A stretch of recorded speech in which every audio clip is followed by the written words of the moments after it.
Sementes Podcast está no ar. Meu nome é Michele Dil e aqui ao meu lado está... Cristina Soares. Chiquérrima, historiadora, ilustradora, artista plástica e tudo mais.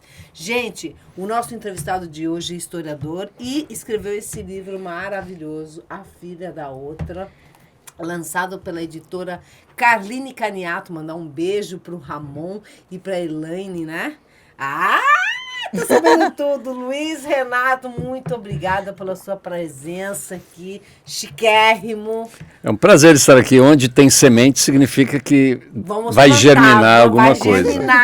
Detalhe é que tem bastante outros livros, né? Já tem outras sementes plantadas aí. Nossa, antes tem várias, desse. mas essa eu publiquei 8 pela Carline Caniato. Meus 8 livros foram publicados pela Carline. Então, o primeiro, que é o Matrinchão do Telespires, meu primeiro romance, a primeira edição foi na Entrelinhas, depois a segunda pela Carline. E os outros 2 romances, 2 livros que são novelas de ficção, um de poesia, um de crônicas, e um como pesquisador, a obra póstuma do Antônio Sodré, né, que estou com espólio, e eu e a professora Valderez da Filosofia da UFMT, é que estamos trabalhando o conjunto da obra do Antônio Sodré. Legal. Inclusive, estamos atrás... Vai ser foda, graças a Deus. Gente, esse aqui, aí, né? vai ser... Nós publicamos já um pela Carline Caniato, que é Cuiabara Total, uma coletânea de poemas.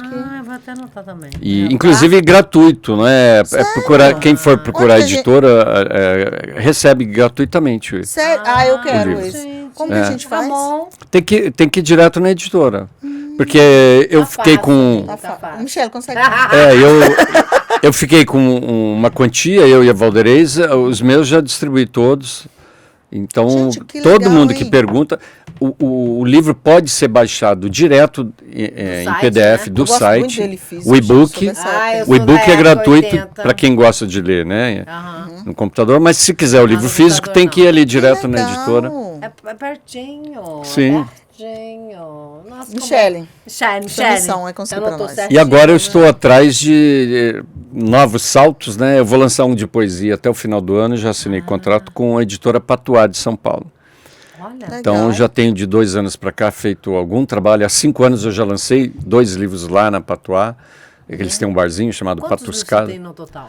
Então, publicados 8 em papel e tem um e-book que eu fui contemplado durante a pandemia, no primeiro semestre, para não enlouquecer. Eu escrevi 4 artigos científicos no primeiro semestre e um e-book. E esse e-book eu fui contemplado no edital do IFMT, onde eu dou aula, com a UF. Então, ele também está disponível para download. Você conhece o Hernani? Não, de nome não. Ai, deve conhecer. Nossa, o irmão de uma colega que dá aula no IFMT, mas ele Mas qual IF também? Eu trabalho na antiga escola técnica, né? No Otaíde. Ali, eu já fui fazer matéria lá, mas é de física, química, é outra área. Não, mas eu conheço, eu estou ali há 11 anos. Você deve conhecer, porque assim, às vezes de nome... E esse e-book, ele chama Cabeça... De português, não de português não. Ai, gente, de computação. Eu devo conhecer, pelo menos de vista. De vista conhece. Esse e-book, ele chama Cabeça, Tronco e Membro, Ensaios sobre os Caminhos da Palavra. E eu trabalho com as minhas 3 grandes... não diria influências, mas as 3 mulheres, porque eu leio, 70% do que eu leio já há 7 anos é escrita feminina. Eu adoro ler mulher. Legal. Eu estou tentando decifrar um pouco. Tá tentando, tá difícil. Tá chegando lá? Tá difícil. Mas, e nesse eu trabalho com o meu olhar sobre Clarice Lispector, né, que eu li a obra completa, Ana Miranda, que eu estudei no doutorado, e mais recentemente a Letícia Verchoves, que é autora da Casa das 7 Mulheres, que eu já li 18 livros dela. Então eu falo sobre essas 3 e como eu leio elas e como Ana Miranda lê Clarice e assim por diante. Qual é a diferença entre um e outro na escrita? Homem e mulher? Eu acho assim, não é só sobre homem. Não é só sobre homem e mulher. A Sheila Ismanioto, que é uma escritora jovem, na casa dos 30 anos, já ganhadora de vários prêmios em nível nacional, ela fala uma coisa que eu acho que ela não inventou, mas ela foi tão assertiva nisso e eu comecei a olhar para isso e vi que muitas já falam. A escrita da mulher começa pelo corpo. Que legal. E eu comecei a observar, assim, como assim? Você escreve, se você escreve como você se sente. Então, a mulher, por conta da TPM, a maternidade... Visceral. Parece que o homem começa uma coisa mais cerebral e a mulher começa mais pelo sensitivo. Ai, mas bruxas. É uma discussão que precisa ser mais... conversar isso com psicólogos, com psiquiatras, com médicos. Psicanalistas. Para obter mais opiniões. Mas eu acho que é um pouco isso. Não que no homem não possa começar pelo corpo também. Eu acho que depende de Mas acho que não necessariamente. Parece que a mulher parece que sim. Que a mulher, mas talvez dependa do escritor. Muito, como chama? Muito subjetivo, né, amiga? Mas eu acho que somos mais viscerais, porque a gente tem a possibilidade de parir. Então não tem como. Isso já faz muita diferença. Não vou dizer toda a diferença, mas muita diferença. Né? Você não precisa ser mãe para ser mulher, mas a possibilidade... Você já menstrua, bicho. Então agora, você já é uma pessoa que tem fases. Agora, o interessante é a gente pensar assim, como escritoras como Ana Paula Maia, por exemplo, carioca, autora de vários livros, e que ficou mais conhecida pela série Desalma na Globo, virou roteirista de cinema. Porque hoje muitos escritores estão ganhando dinheiro não com literatura, com roteiro de cinema. Roteiro de série. Mas é difícil demais isso, cara. É um mercado fechado. E é um mercado fechado. Não. Eu, por exemplo... demanda muito, né? Vocês podem observar que nos meus livros, meus romances, mesmo nas novelas, tem pouco diálogo. Eu não acho que eu saiba escrever bons diálogos. E para escrever roteiro, tem que ser bom de diálogo. Isso é. Entende? Eu prefiro mais o discurso indireto, mais o narrador entremeando, sabe? E o personagem, de vez em quando, dá um pitaco aqui ali. Eu gosto mais de envolver o leitor por fora, não por dentro. Agora, não quer dizer que eu não possa ter narradores personagens, que você, de uma página para outra, você vira, muda o narrador e é o personagem contando só o lado dele, só o que interessa. Cara, tem que ser muito doido para escrever. E aí eu tenho uma questão. Na verdade, bate aqui. Renato, tem você tem um personagem preferido que você tenha feito? O Ricardo Guilherme Dick, eu conheci ele no final da vida, e ele falou uma coisa pra gente que é um blefe. É um blefe. Porque o Eduardo Ferreira dirigiu o documentário dele, Os Cerimônias do Esquecimento, e eu fiz o alter ego, né, do cineasta. E a gente fez essas histórias. Então a gente conviveu um pouquinho com o Dick, ele já estava com a fala prejudicada por conta dos AVCs e tudo. Mas eu lembro que uma das perguntas que a gente fez para ele durante a gravação, estava no roteiro, né? E eu como entrevistador no documentário meio ficcional, era isso, se ele tinha algum personagem que ele amasse mais. Que ele fosse de um livro para o outro. Ele falou, não, termina uma história e o personagem morre ali. Quando eu escrevo outra... Mentira! Ele não pula? Ele alguns pula, personagens dele Continua. Vão de um livro para o outro. E de vários autores vão também. Machado de Assis tinha lá. O Quincas Borba é um filósofo doidão no Memórias Póstumas de Brás Cubas. Ele cresceu tanto durante a escrita que o romance seguinte do Machado chama Quincas Borba. Ele virou protagonista. Então. Entende? Então, tem personagem... A Ana Paula Maia é o Edgar Wilson. Atravessa vários livros dela. E tem vários autores. Que interessante. Assim. Agora, a Ana Paula Maia, ela contraria, Michele, aquilo que eu acabei de dizer sobre a escrita feminina. Ela já foi questionada e ela fala assim que ela, por ser mulher, então, não que ela não seja uma pessoa sensível, mas a Ana Paula Maia, escritora, é bruta. Ela não é menos mulher. Mas quando ela vai escrever, porque uma coisa é o escritor, outra coisa é o narrador. O narrador a gente cria para manipular ele. Sim. Ele não é nós, ele não é a gente, ele não é quem escreve. É como eu quero contar aquela história. Quem vai contar? Como que eu escolho esse personagem? Qual é o ângulo?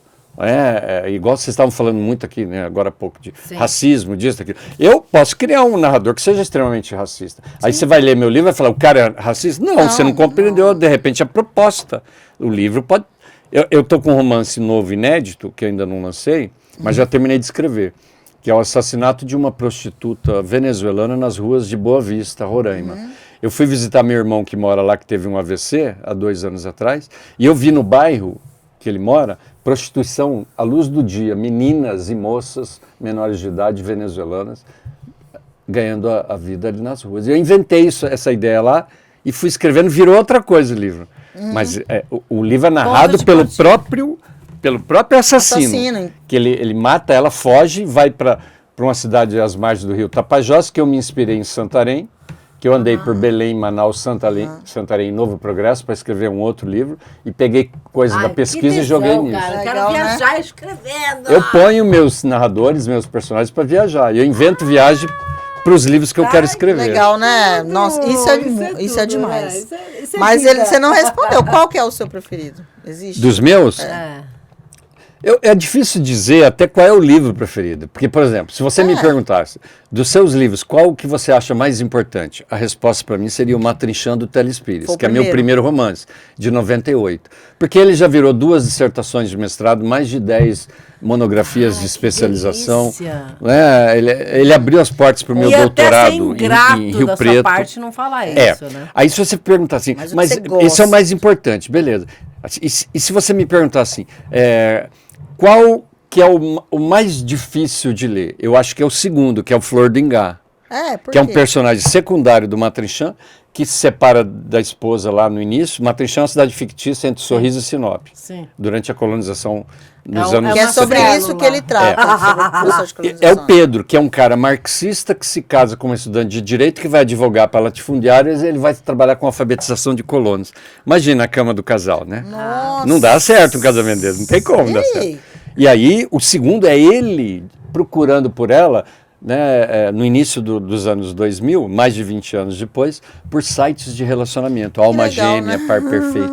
Eu me inscrevi em vários, eu estava separado, eu não tinha compromisso com ninguém, eu me inscrevi em vários desses sites e criei perfis para conhecer pessoas, para escrever sobre o que a gente sente quando conversa com uma pessoa.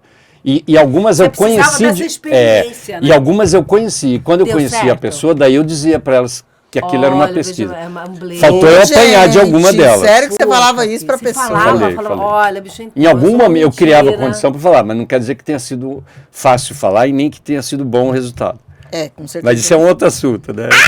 Isso é outro babado. Mulher deve isso é mais um babado para mesa de bar do que para podcast. Mas aí, o podcast é meio mesa de bar em alguns momentos. E se fosse outra pergunta, meninas? Se a pergunta fosse, mas qual que... Imagino vocês insistindo porque eu não estou respondendo a pergunta. Mas me diga assim, qual é o que você considera mais bem escrito? Eu diria que é o Chibiu, que é o terceiro romance que fecha a minha trilogia sobre a colonização do Mato Grosso. Matrinchã é o mais importante, porque é o primeiro. Flor do Ingá é o mais difícil, porque é a cabeça de um homem procurando uma mulher e ele vê a mesma em todos os rostos. Olha que legal. Esse é o Flor do Ingá. E o Chibiu, eu viajei 17 vezes ao Nordeste em 3 anos e 4 meses. Gastei mais ou menos o preço de um carro popular em passagem, estadia e alimentação para montar a genealogia do meu protagonista, que na verdade era descendente de mineradores que vieram para o Mato Grosso atrás de diamantes. Né? Então eu precisava conhecer os lugares para conhecer histórias, conhecer as comidas das cidades, para montar isso aí. E eu lancei em 2018, 20 anos depois do Matrinchã, que eu prometi que seria uma trilogia, mas eu menti. O escritor é um mentiroso. Aí depois que eu publiquei Flor do Ingá em 2014, faltava, já tinha 2/3 da mentira virado verdade. Aí demorou mais 4 anos, eu fechei. Quer dizer, o que era uma mentira virou verdade. E eu fiz a minha trilogia. Né? Gente, tá aí. A escrita é um negócio muito curioso. Eu fico muito assim, impressionada com essa questão de fazer personagens, conseguir construir personagens. Foda, acho isso. Porque para mim, o livro, ele é muito personagem. Assim, se não tiver, pode ter um enredo maravilhoso, mas se não tiver um personagem que eu me apaixone. O personagem ali no livro, ele é um personagem de papel. Ele está no papel. Mas aí ele tem que crescer na sua cabeça enquanto leitora. Enquanto leitor. Aí que você vai vendo como ele se materializa. Então, é a linguagem, né? Exato.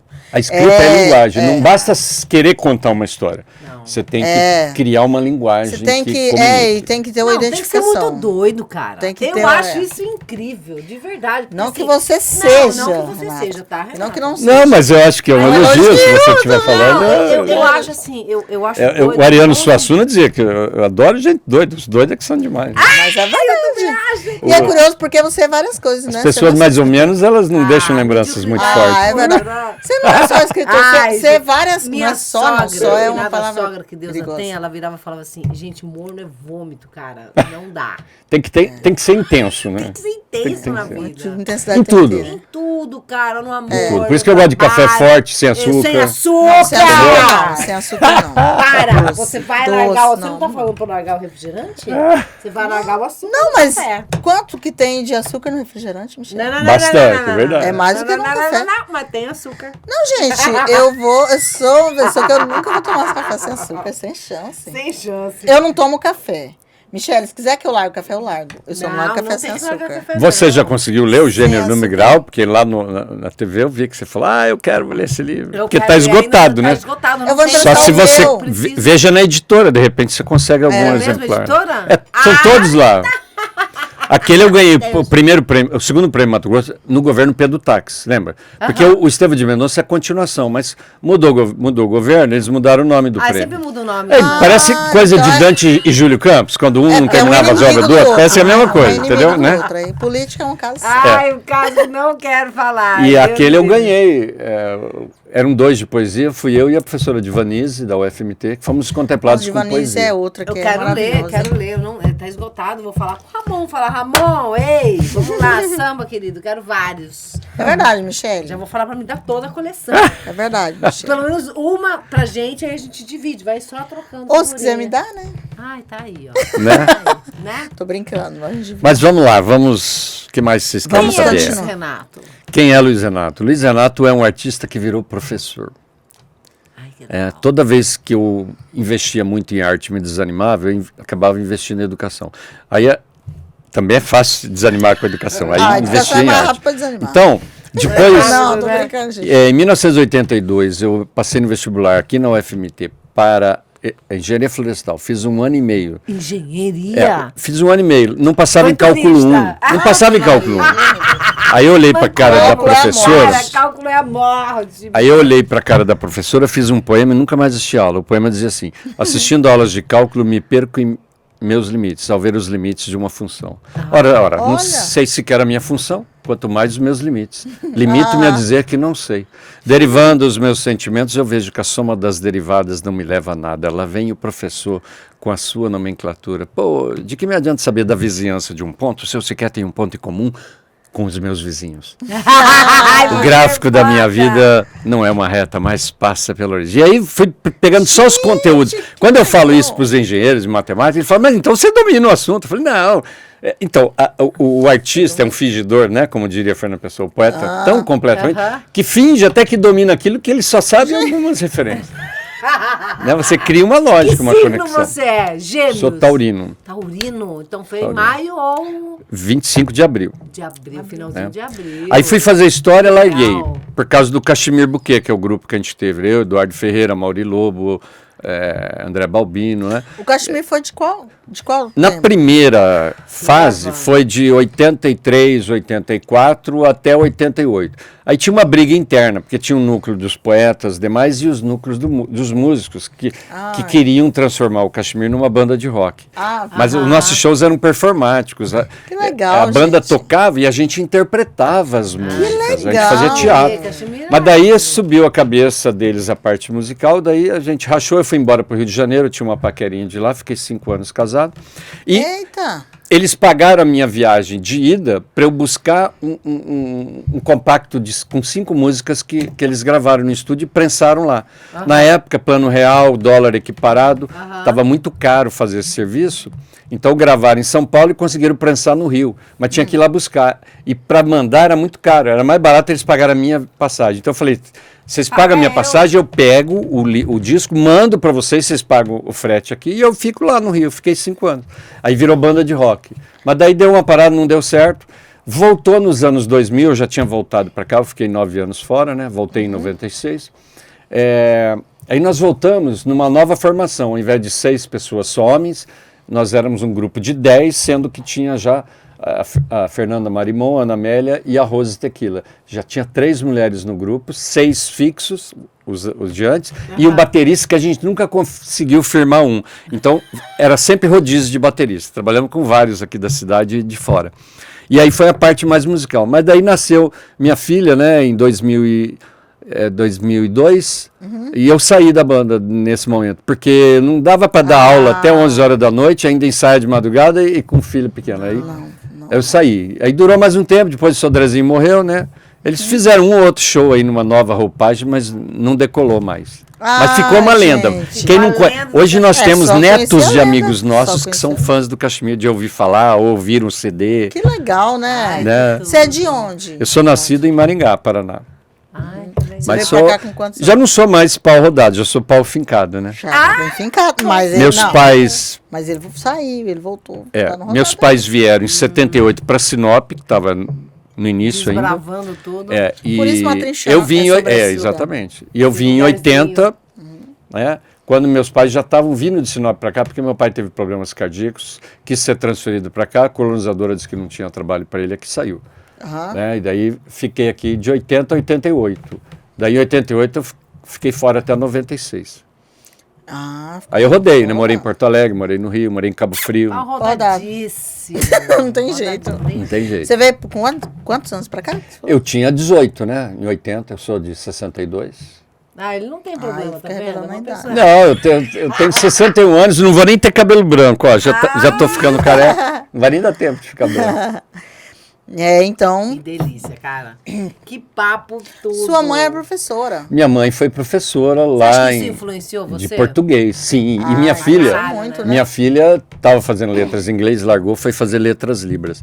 Mas ela se orgulha de ser uma terceira geração de professora. Olha, que legal. Mesmo sem ter conhecido minha mãe, né? Minha mãe faleceu mas os muito jovem. ancestrais sempre estão presentes. Sem ela não dúvida. chegou a conhecer sua mãe? Não, minha mãe faleceu, vai fazer 37. Minha filha tem 21. Muito nova. De aneurisma cerebral. Nova. Eu já vivi bem mais do que minha mãe. Eu acho uma injustiça tão grande. É tão acho triste. muito injusto, sabe? E seu pai? Meu pai faleceu tem 5 anos, com quase 90 já. Meu pai viveu bastante. Viveu bastante, mesmo meu pai com viveu problemas bastante. Cardíacos, você citou anteriormente. Que bom, cara. Exatamente. Pelo menos... Né? Assim, agora, esse livro, hein, por falar em minha mãe, vocês vão ver. Eu conto a história na orelha do livro, que é uma homenagem à minha avó, a mãe da minha mãe. A mãe da minha mãe teve 18 filhos, enterrou 17 antes de morrer. 14 vítima do mal de 7 dias. Que mulheres já com menos de 30 anos nem sabem o que significa.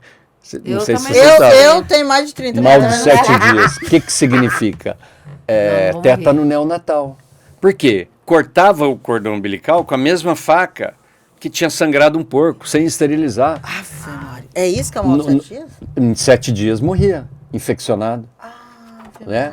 Então, até hoje no Brasil, ainda morre de 20 a 30 crianças por ano. Olha o tanto de desinformação. Então, esse aqui vai eu pego um personagem da minha avó e transformo minha avó em personagem e faço eles conviverem, mas crio uma outra genealogia para contar essa história. Mas conta aí direito. Peraí, a sua avó teve quantos filhos? 18. Morreu quantos? Enterrou 17, ela enterrou antes de morrer. 7 dias. Não, 17 ela enterrou, 14 mal de 7 dias. Criou 4, minha mãe 3. Aí morreu um, morreu minha mãe, morreu o outro. Quando minha avó estava morrendo, nós ligamos para o único filho vivo no Paraná. Ele falou assim, para o meu pai, se precisasse de dinheiro para ajudar nas despesas, ele mandava, mas que ele não vinha. Meu pai falou, não liguei para pedir dinheiro. Que não... Eu cuido da sua mãe há muitos anos. Né? E por que ele não vinha? Que escroto. Não, bom, aí agora, que escroto. Assim, eu sei lá, eu não vou concluir, né? Ele só disse que não quis vir. Tem gente que não gosta de cemitério, não gosta de ver morto, não quer ver a mãe morta. Mas... Meu pai falou assim, não, ele achou que meu pai ligou para pedir dinheiro. Ele falou, não, eu liguei para avisar que ela está morrendo e você é o único filho. Você não vai vir, beleza. Né? Não liguei para pedir dinheiro. Menos de um ano depois ele morreu também. Ou seja, do lado da minha mãe só tem primos. Morreu bem, Né?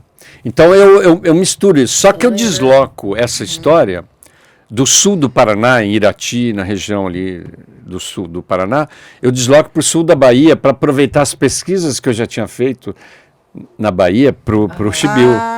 Então eu jogo. E eu descobri que na região quilombola, no entorno de Vitória da Conquista, tem muita região quilombola ali, ainda ocorrem alguns casos por desinformação de tétano neonatal.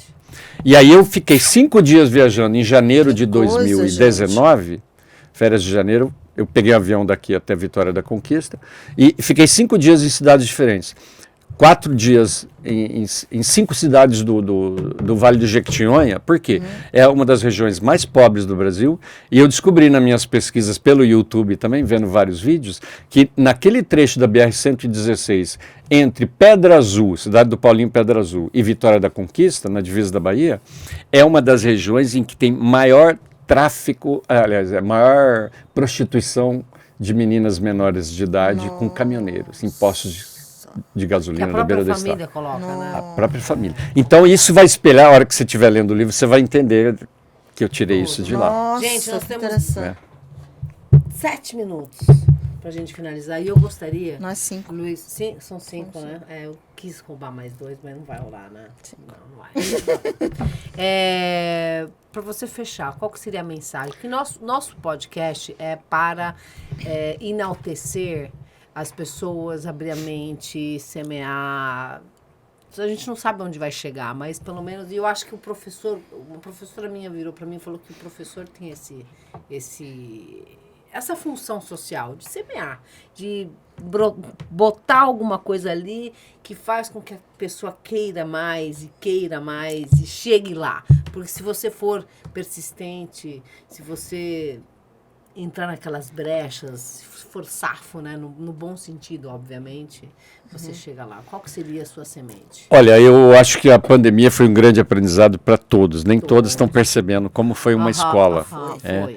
E o que eu percebi e que mudou a minha vida, a minha relação com a educação, que é meu ganha-pão, com a minha arte, é que necessariamente uma titulação não faz de ninguém uma pessoa melhor. Pelo amor de Deus, Sabe, o mestrado e o doutorado que eu fiz, né, não me fizeram uma pessoa melhor. Me trouxeram um pouco mais de conhecimento. Né? E só, né? Porque o papel é só, mas aí ele pode ser um ponto... Um veludo. Sei lá, um ponto de virada na sua vida. Agora, o que você vai fazer com isso? Que vai fazer a diferença. Do veludo. Né? Então, nesse sentido, eu acho que eu parei de me apresentar como escritor ou como um poeta. Eu nunca digo que eu sou escritor, que eu sou poeta. Não, deixa as pessoas dizer. O professor nunca deve dizer, eu sou um bom professor. Quem tem que dizer é o seu aluno. Exatamente. Então, os meus leitores é que tem que dizer se o que eu escrevo agrada, se eu sou bom nisso ou não. Né? E eu acho que isso tem sido um aprendizado, porque eu vejo que há um egocentrismo muito exagerado no entorno das pessoas. Porque são atores, porque são atrizes, porque são modelo, cantor de pagode e tudo mais.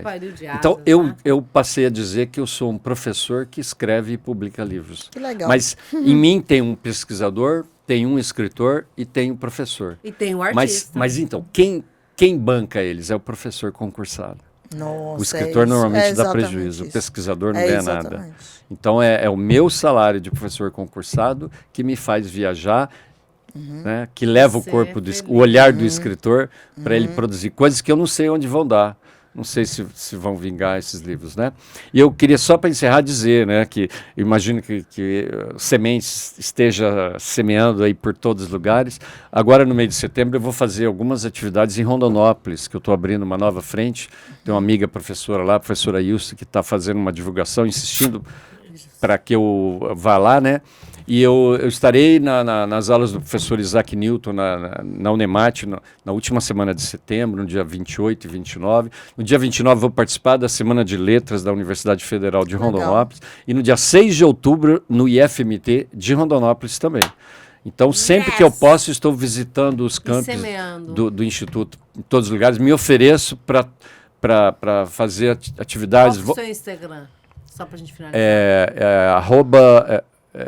Luiz.pinto 2018. Né? Luiz com S ou com Z? Com Z. Sou da antiga ortografia, né? E uma grande parceria que eu tenho também é com o IFB, da cidade de Gama, né? Do Instituto Federal de Brasília. De 5 anos para cá, estou sempre fazendo atividades. Vou fazer 2 oficinas híbridas agora, no mês de setembro também, sobre Machado de Assis que legal. Não, Renata é muito Então é isso. Foi um prazer estar aqui. Muito obrigada. Até a próxima oportunidade. Até a próxima, com certeza. Obrigada. Um beijo, muita querida. Coisa. Um beijo, tchau, tchau. Não tem jeito. Até Obrigada a próxima, pelo semente de hoje. Beijo no coração.